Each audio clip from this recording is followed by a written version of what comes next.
So the case number 2, that is checking condition for buyback when offer price to be computed. To be computed means offer price is not given. Offer price नहीं दिया रहेगा तो कैसे करने का, condition for buyback कैसे check करना है? तो बेटा देखो, मिनिमम ओन फंड्स तक तो आपका सेम रहेगा, बराबर है, जैसा फर्स्ट स्टेप में था when offer price is given. Offer price is given में जो था वो सेम रहेगा, इसमें भी सेम.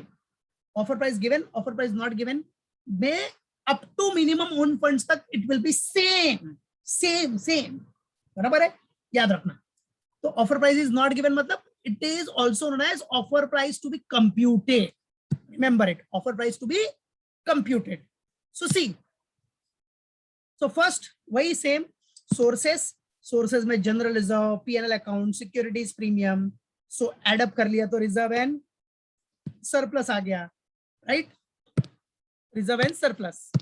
तो ये फर्स्ट मेन अमाउंट होगा, फर्स्ट. फिर second one is what, 25% of own funds, that is resource test. ये भी देखा आपने, रिसोर्स टेस्ट में सबसे पहला reserve and surplus, right, then equity share capital, preference share capital. अब सबको प्लस कर लो, reserve and surplus, equity share capital, preference share capital. So what we will get, we will get own funds. Okay, फिर 25% of own funds we have calculated, 25% of own funds. Okay, चलो. After that third one, minimum own funds. क्या बेटा, minimum own funds. अब minimum own funds में क्या बेटा, आपका debt equity ratio test है. What is given here, debt equity ratio test, minimum own funds, याद रखना. So in minimum own funds there is a debt equity ratio test. अब उसमें देखो, ध्यान देना, मिनिमम ओन फंड्स में वही same, first starting point is what, own funds. अब उसमें से माइनस क्या करना है, 50% of debt. What we have to deduct, 50% of debt, simple. Okay, so minimum own funds में फर्स्ट आ गया ओन फंड्स, सेकेंड हो गया less 50% of debt. So 50% of debt minus किया तो we will get what, minimum own funds. What we will get, minimum own funds. Got it, clear है? तो याद रखना, so minimum own funds, debt equity ratio test, उसमें सबसे पहला क्या हो गया, own funds. Second, less what, 50% of debt. 50% of debt minus करो, डेट मतलब जो भी लोन्स है, सिक्योर्ड लोन, अनसिक्योर्ड लोन, बराबर है, सिक्योर्ड लोन, अनसिक्योर्ड लोन, जितना भी लोन्स है वो प्लस करके उसका 50% निकालो और वो माइनस करो. So we will get what, minimum own funds. Okay, so this is what, first main amount, second and third main amount आ गया. ये सेम आपका फर्स्ट स्टेप जैसा ही, मतलब जो ऑफर प्राइस गिवन का है ना बेटा, उसके जैसा ही है, पूरा पूरा सेम ही है, राइट. अब इसके बाद चेंज होगा, offer price to be computed में अब इसके बाद चेंज होगा. यहां तक हो गया ना.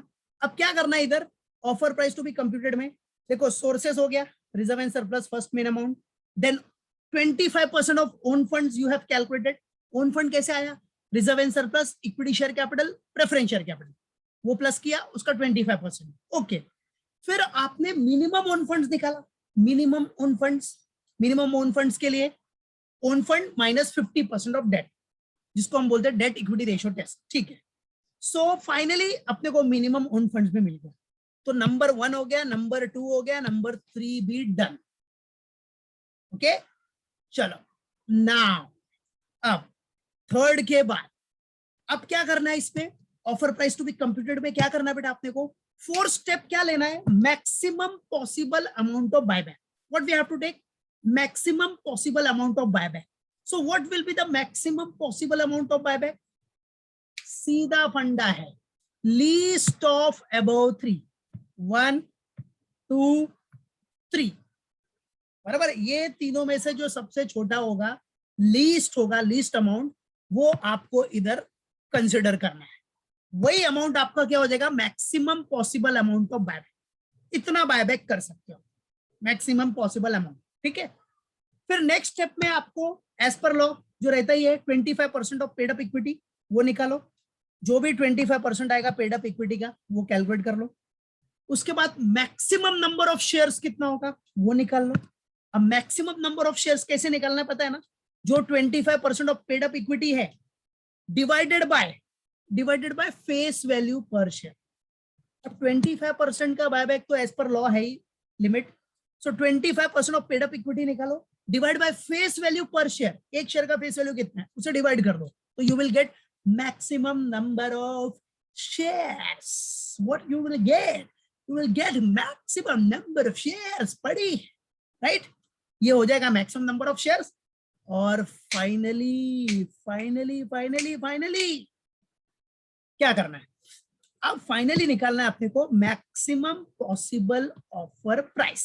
Finally what we have to calculate, maximum possible offer price. ठीक है, तो मैक्सिमम पॉसिबल ऑफर प्राइस कैसे निकालना, how to calculate this. So maximum possible offer price निकालने के लिए आपको क्या करना है, maximum possible amount of buyback. क्या मैक्सिमम पॉसिबल अमाउंट, ये जो आया था ना fourth one, maximum possible amount of buyback, जो भी अमाउंट रहेगा, ठीक है, वो divided by maximum number of shares, maximum number of share से डिवाइड कर दो, तो आपको जो आंसर आएगा वही होगा आपका ऑफर प्राइस। क्योंकि ये स्टेप ही क्या था, ये कंडीशन क्या था, ऑफर प्राइस इसमें कंप्यूट करना है, offer price to be computed, तो कंप्यूट कर लिया ना फाइनली, तो ये ऑफर प्राइस आ गया, उसके बाद अपना एंट्री पास कर देने, सिंपल। तो ये सब के लिए हमको प्रैक्टिकल करना ही पड़ेगा, उसके बेस पे और ये क्लियर हो जाएगा, सिर्फ फॉर्मेट रिव्यू करके रखना। तो याद रखना offer price to be computed में क्या हो गया बेटा, सिंपल, पहला सोर्सेस बराबर है रिजर्व एंड सरप्लस, फिर 25% of own fund second main amount, फिर मिनिमम ओन फंड्स लिया थर्ड मेन अमाउंट।